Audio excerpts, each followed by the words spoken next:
अस्सलाम वालेकुम नाज़रीन, दुनिया भर से मैं आपका इस्तकबाल है। मैं हूं डॉक्टर अब्दुल मुगनी सिद्दीकी। आगे बढ़ने से पहले सुर्खियों पर डालते हैं एक नजर। दिल्ली के नायब वज़ीर आला से एक्साइज पॉलिसी मामले में सीबीआई की पूछताछ। कहा, कई बार जेल जा सकता हूं, खौफजदा नहीं हूं।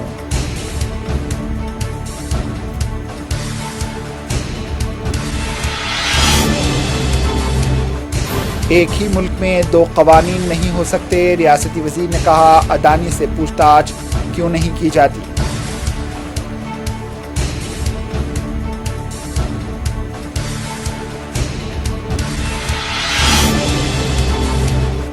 बीजेपी तारीख को गलत बता रही है। सावरकर देशभक्त नहीं थे, कोई अवार्ड नहीं दिया जा सकता। टीपू सुल्तान ने अंग्रेजों के खिलाफ लड़ाई लड़ी। हनुमंतराव का बयान।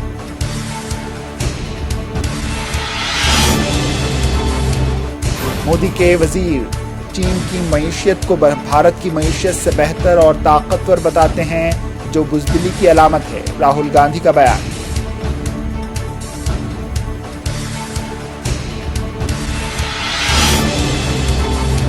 नरेंद्र मोदी अडानी को इस कदर मदद की है कि वो हाथी की तरह मोटे हो गए हैं। मल्लिकार्जुन खड़गे का रिमार्क।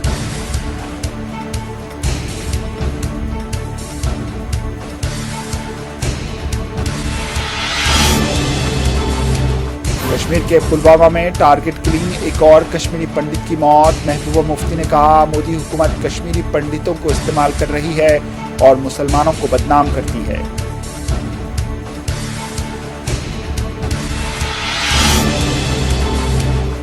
और नाइजीरिया में इंतखाबात खत्म, काउंटिंग का अमल शुरू।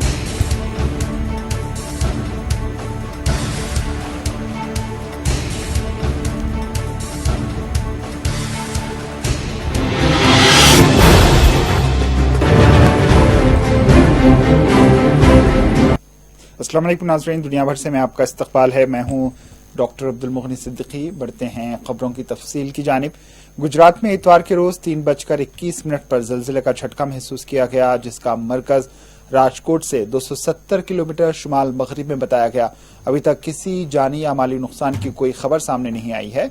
इंस्टीट्यूट ऑफ सिस्मोलॉजिकल रिसर्च के एक ओहदेदार ने बताया कि गुज़िश्ता हफ्ते भी गुजरात के अमरेली जिले में 2 दिनों में 3 मामूली झटके महसूस किए गए थे। दिल्ली के नायब वज़ीर आला मनीष सिसोदिया एक्साइज पॉलिसी मामले में पूछताछ के लिए इतवार को सीबीआई के सामने पेश हुए। सीबीआई हेडक्वार्टर पहुंचने से पहले सिसोदिया ने राजघाट पर वाक़े महात्मा गांधी की यादगार का दौरा किया और अपने हामियों से खिताब भी किया। इन्होंने कहा, मैं कई बार जेल जा सकता हूं और मैं खौफजदा नहीं हूं।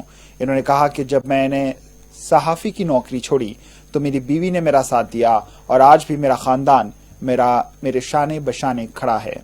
अगर मुझे गिरफ्तार किया गया तो मेरे कारकुन मेरी फैमिली की देखभाल करेंगे। इन्होंने ये भी दावा किया कि वज़ीर आज़म नरेंद्र मोदी दिल्ली के वज़ीर आला अरविंद केजरीवाल से डरते हैं। इन्होंने कहा है कि वज़ीर आज़म मोदी को राहुल गांधी की कोई परवाह नहीं। इन्होंने कहा, देखो वो मजीद कितने लोगों को झूठे मामलों में फंसाने जा रहे हैं, लेकिन हम पीछे नहीं हटेंगे, हम मिलकर लड़ेंगे। एक लेकिन चीज है, हम नहीं डरते। ये डरते हैं हमसे, हम इनसे नहीं डरते। ना इनकी पुलिस से डरते, ना इनकी सीबीआई से डरते, ना इनकी ईडी से डरते, ना इनकी जेलों से डरते। हम नहीं डरते इनसे।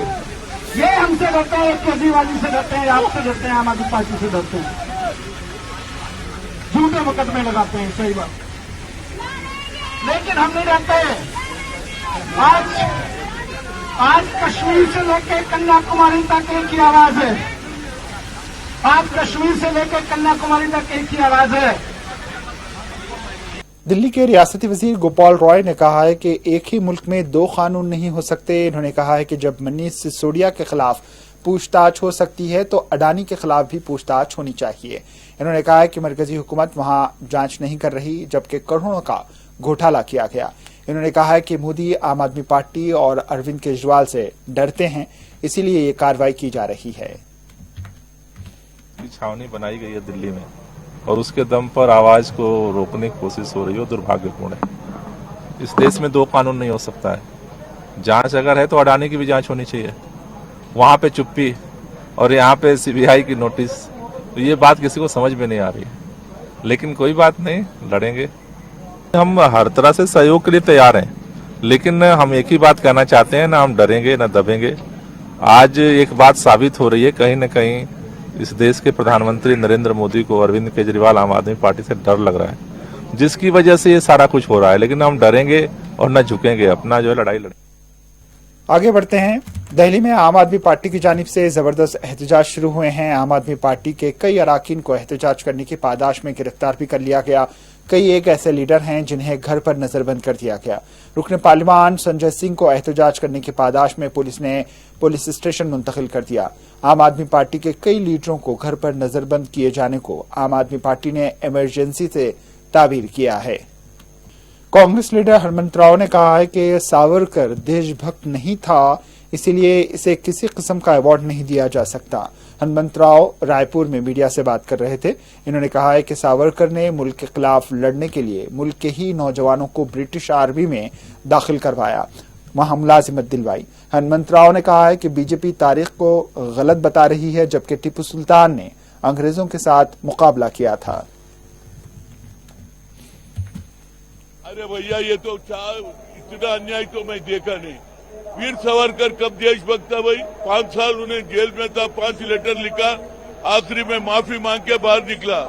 जब सुभाष चंद्र बोस देश की आजादी के बाद सिपाहियां तैयार करे, तो ये सिपाहियों को, इंडिया के जो लोगों को ब्रिटिशर में भर्ती करा, इससे ज्यादा बेईमानी क्या होना? उनको नहीं देना सवाल ही नहीं है, वो देशभक्त नहीं है। उद्धव ठाकरे डिमांड कर रहे हैं कि वो वीर सपूत है महाराष्ट्र के, उनको। अरे भैया, ये महाराष्ट्र की बात नहीं, देश की बात है। उस वक्त वीर सावरकर ब्रिटिशर को सपोर्ट करा, उसको कैसा देते? जो देश के विरोध करने वाले को भारत रत्न देते क्या? और टीपू सुल्तान, टीपू तो देश के वास्ते लड़ा, ब्रिटिशों से लड़ा, आजादी लड़के उन्हें कुर्बानी हुआ। आज क्या बोलते कर्नाटक में? टीपू सुल्तान होना या वीर सावरकर होना, ये कहाँ का तरीका? हिस्ट्री गलत लिख रहे, नेहरू जी को बाजू रख रहे।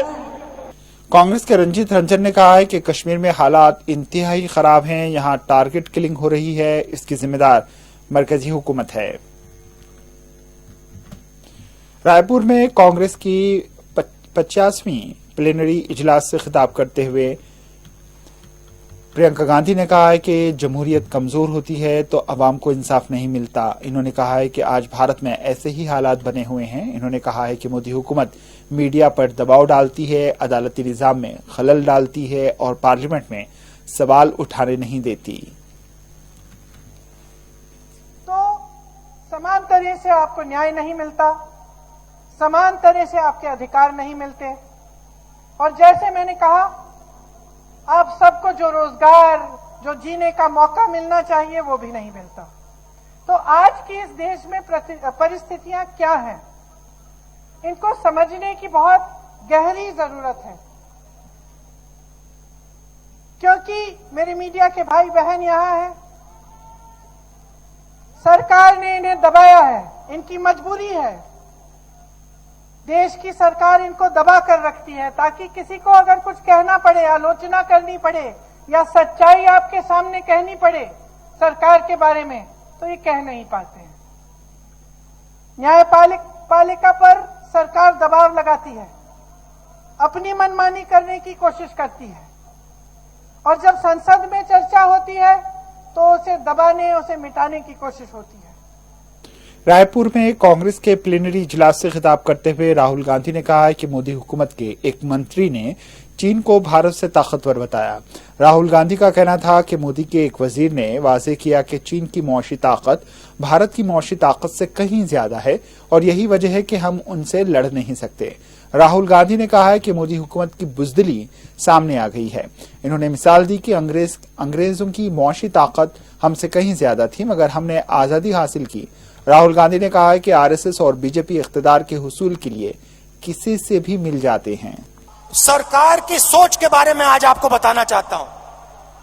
कुछ दिन पहले इंटरव्यू में एक मंत्री ने कहा कि चाइना की इकोनॉमी हिंदुस्तान की इकोनॉमी से बड़ी है, तो हम उनसे कैसे लड़ सकते हैं। चाइना की इकोनॉमी हिंदुस्तान की इकोनॉमी से बड़ी है तो हम उनसे कैसे लड़ सकते हैं। हिंदुस्तान के मंत्री कह रहे हैं हिंदुस्तान का मंत्री चाइना से कह रहा है कि आपकी इकोनॉमी हमसे बड़ी है तो हम आपके सामने खड़े नहीं हो सकते हैं। इसको क्या नेशनलिज्म कहते हैं?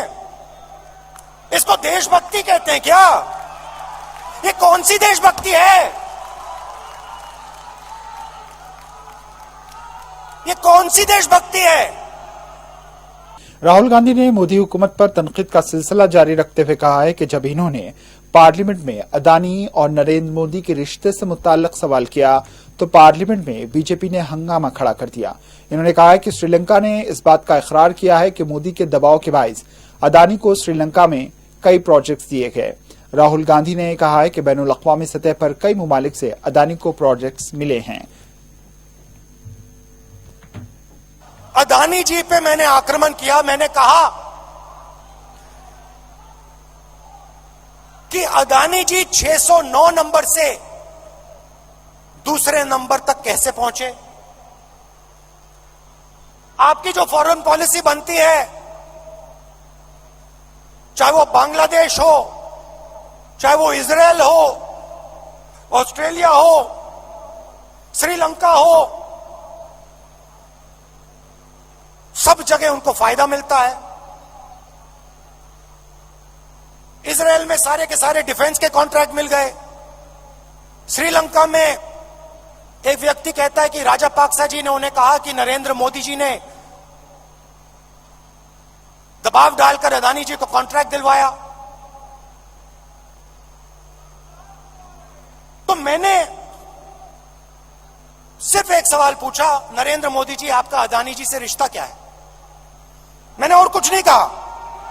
कांग्रेस सदर मल्लिकार्जुन खड़गे ने कहा है कि मुल्क की दौलत को लूटा जा रहा है। इन्होंने कहा है कि नरेंद्र मोदी सिर्फ अदानी की मदद करते हैं। मल्लिकार्जुन खड़गे ने कहा है कि नरेंद्र मोदी ने अदानी की इस कदर मदद की है कि वो हाथी जैसा मोटा हो गया। इन्होंने कहा है कि मोदी ने दूसरे कारोबारियों की इतनी मदद नहीं की जितनी उन्होंने अदानी की है। कश्मीर के पुलवामा में एक कश्मीरी पंडित को गोली मारकर हलाक कर दिया गया। पुलवामा के अच्छाम में यह वाकया उस वक्त पेश आया जब कश्मीरी पंडित संजय पंडित अपनी अहलिया के साथ घर के बाहर कुछ खरीदी के लिए निकले थे। जैसे ही उनकी अहलिया किसी दूसरी दुकान में दाखिल हुई, पीछे से एक नामालूम बंदूक बरदार ने उन पर फायरिंग कर दी और राह फरार इख्तियार कर ली। पंडित संजय की इस वाकये में मौत हो गई। उनके अफराद खानदान को गमगीन देखा गया। महबूबा मुफ्ती ने इल्जाम आयद किया है कि मरकज की मोदी हुकूमत कश्मीर में कश्मीरी पंडितों को इस्तेमाल कर रही है। इन्होंने कहा है कि इन्होंने इल्जाम लगाया है कि मोदी हुकूमत कश्मीरी पंडितों के जरिए ये दिखाना चाहती है कि कश्मीर में सब कुछ ठीक ठाक है और जब पंडितों को अस्कृत पसंद टारगेट करते हैं तो मोदी हुकूमत पूरे मुल्क में मुसलमानों को बदनाम करने की कोशिश करती है। इन्होंने कहा है कि इस हमले को इन्होंने बुज़दिलाना करार दिया और इस हमले की सख्त अल्फाज में मजम्मत की। के अंदर मुसलमानों को बदनाम करके देखो जी मुसलमान कैसे हैं। तो मेरा ये कहना ये बहुत बुरा है और मेरी जो तमाम हमदर्दियां हैं इस खानदान के साथ है और अल्लाह ताला सबको अक्ल बख्शे और जिन्होंने ये किया है मैं इस एक्शन को पूरी तरह से इसकी मजम्मत करती हूँ। ये हमारा कश्मीरी कल्चर नहीं है। हमारे पास अब बचे कुछ लोग बचे हैं, कशीर बाटकस्तांश, कुछ सरदार, कुछ ये हिंदूज जो यहाँ कश्मीरी स्पीकिंग ये बचे हुए हैं। इनको भी इस तरह रोज रोज निशाना बनाते हो तो क्या हासिल क्या होगा? इससे कुछ हासिल नहीं होगा। बिल्कुल गवर्नमेंट का फेलियर है, बल्कि फेलियर ही नहीं, वो इस्तेमाल करती है इनको यहाँ पर इनकी मौजूदगी को वो दिखाना चाहती है यहाँ सब कुछ ठीक ठाक है और जब इनको टारगेट किया जाता है तो पूरे मुल्क के अंदर मुसलमानों को बदनाम करती है। राजस्थान के भरतपुर में लाल पहलवान पर फायरिंग के इल्जाम में 4 मुलजिमीन को गिरफ्तार कर लिया गया, जबकि इस वारदात में इस्तेमाल करदा गाड़ी को भी बरामद कर लिया गया है। बताया जाता है कि राजस्थान के भरतपुर में जिम से बाहर आने वाले एक शख्स पर 3 बदमाशों ने फायरिंग कर दी। फायरिंग के साथ जख्मियों पर लाठियां भी बरसाई गईं। शरपसंदों की फायरिंग का वाकया जिम के बाहर सीसीटीवी में कैद हो गया था। रायपुर में जारी कांग्रेस प्लेनरी इजलास के आखिरी दिन आज साबिक लोकसभा स्पीकर मीरा कुमार ने समाजी इंसाफ और बाइख्तियार बनाने की करारदाद पेश की। इस दौरान इन्होंने कहा कि समाजी इंसाफ मुल्क की रूह है और कांग्रेस की भी रूह है। मुल्क के लिए कुर्बानी देने वाली कांग्रेस पार्टी ने सबसे पहले जात पात को खत्म किया और इसके बाद हम रिजर्वेशन के लिए लड़ेंगे। वज़ीर-ए-आज़म नरेंद्र मोदी ने मन की बात प्रोग्राम को खिताब किया। इन्होंने मन की बात को आप सभी ने अवामी शिरकत के इजहार के लिए एक शानदार प्लेटफॉर्म बना दिया है। आप अपने दिमाग की ताकत को जानते हैं, इसी तरह समाज की ताकत के साथ मुल्क की ताकत बढ़ती के खिलाफ मुख्तलिफ मन की बात है। ये हमने प्रोग्राम में देखा, महसूस किया और इसे कबूल भी किया। वज़ीर-ए-आज़म ने कहा है कि मुझे वो दिन याद है जब मन की बात में हमने हिंदुस्तान की रिवायती खेलों को फरोग देने की बात कही थी। इस वक्त मुल्क में हिंदुस्तानी खेलों में शामिल होने, उनसे लुत्फ अंदोज होने और सीखने की लहर उठी है। नाइजीरिया में इंतखाबात खत्म हो गए हैं। वोटिंग के बाद वोटों की गिनती का अमल शुरू हो रहा है। नाइजीरिया के कई मुकामात पर अस्करी तंजीमें मुतहर्रिक हैं। ऐसे में वोटिंग का अमल नाइजीरिया में किसी चैलेंज से कम नहीं था। जनूबी कैलिफोर्निया में तूफान के बायस सांता क्लौरा नदी में जमीन का कटाव हुआ है, जिसमें एक गाड़ी पानी में बह गई। एक फुटेज में देखा जा सकता है कि पानी के बहाव के बायस जमीन का कटाव हो रहा है, जिसमें एक बड़ी वैन नदी में गिर गई। पाक के ओहदेदारों ने इस वक्त बताया कि वो मजीद नुकसान से बचने के लिए कुछ गाड़ियों को नदी से दूर ले गए हैं। हांगकांग पुलिस ने इतवार को कहा है कि इन्होंने 28 साल मॉडल एबी चोई के कत्ल के सिलसिले में 3 अफराद को गिरफ्तार कर लिया। पुलिस का कहना है कि इस मॉडल को कत्ल करके उसकी टांगें एक फ्रिज में रख दी गई थीं, जबकि इसके लाश के टुकड़े टुकड़े कर दिए गए थे। पुलिस को जुमाको चोई के जिस्म के हिस्सों का पता चला था, लेकिन अभी तक इसके सर, धड़ और हाथों का पता नहीं चल सका है। पुलिस को एक और मुकाम पर गोश्त का एक टुकड़ा मिला है, जिससे मुताल्लिक कहा जा रहा है कि वो इसी मॉडल का है। गुज़िश्ता हफ्ते फैशन मैगजीन एलो फैशन के एक डिजिटल सरवर्क पर शाये होने वाली मुकामी इन्फ्लुएंस चोई के कत्ल के बाद ये कब्र सुर्खियों में आ गई थी। पुलिस का कहना है कि इन्होंने 31 और 65 साल की उम्र के 2 मर्दों और 63 साल खातून पर मुश्तरका तौर पर कत्ल का इल्जाम आयद किया है। उन्हें पीर 27 फरवरी को एक मुकामी अदालत में पेश किया जाएगा। अमेरिकी रियासत मैसाचुसेट्स के एक कस्बे में शदीद बर्फबारी हुई है, जिसके नतीजे में मौसम सरमा ने अमेरिका के बेशतर हिस्सों को अपने लपेट में ले लिया है।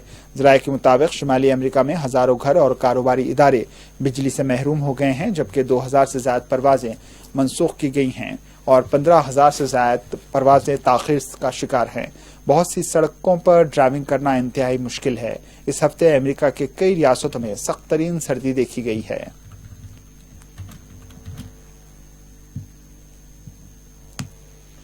पेरू के आसार कदीमा के माहिरीन ने 1000 से 15वीं सदी ईस्वी तक पेरू के वस्ती साहिल की वादियों में रहने वाले चिंके तबके की कब्रिस्तान की दरियाफ्त की है, जहां 30 कब्रें मिली हैं। यूनिवर्सिटी के माहिर आसार कदीमा ने खबर रसा इदारे रॉयटर्स को बताया है कि 800 साल पुरानी नई दरियाफ्त होने वाली खबरों ने माहिरीन को चिंके सकाफत के बारे में मजीद जानने का मौका फराहम किया है।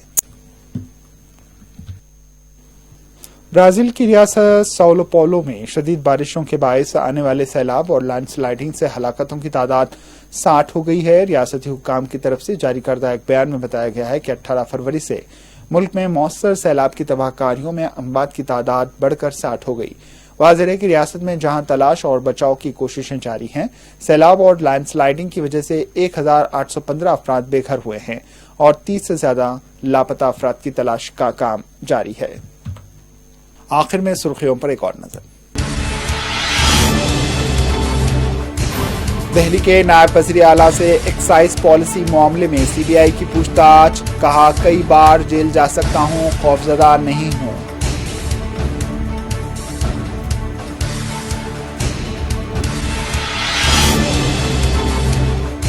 एक ही मुल्क में 2 कवानीन नहीं हो सकते, रियासती वजीर ने कहा। अडानी से पूछताछ क्यों नहीं की जाती।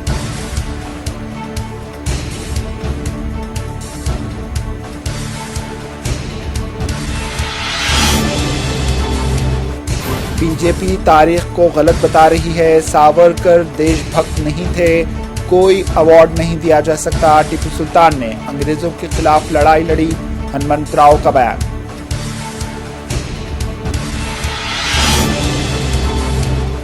मोदी के वजीर चीन की मईशत को भारत की मईशत से बेहतर और ताकतवर बताते हैं, जो बुज़दिली की अलामत है। राहुल गांधी का बयान।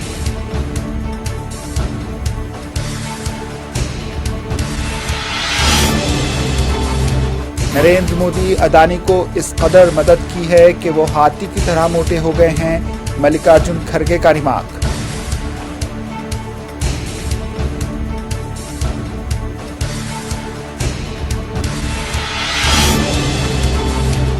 कश्मीर के पुलवामा में टारगेट किलिंग, एक और कश्मीरी पंडित की मौत। महबूबा मुफ्ती ने कहा, मोदी हुकूमत कश्मीरी पंडितों को इस्तेमाल कर रही है और मुसलमानों को बदनाम करती है।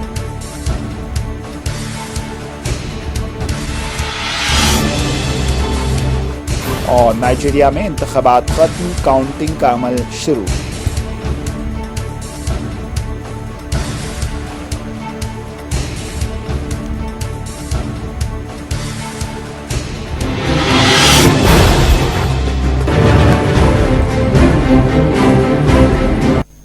इसी के साथ दुनिया भर से इख्तिताम को पहुंची। दीजिए इजाजत। अल्लाह हाफिज।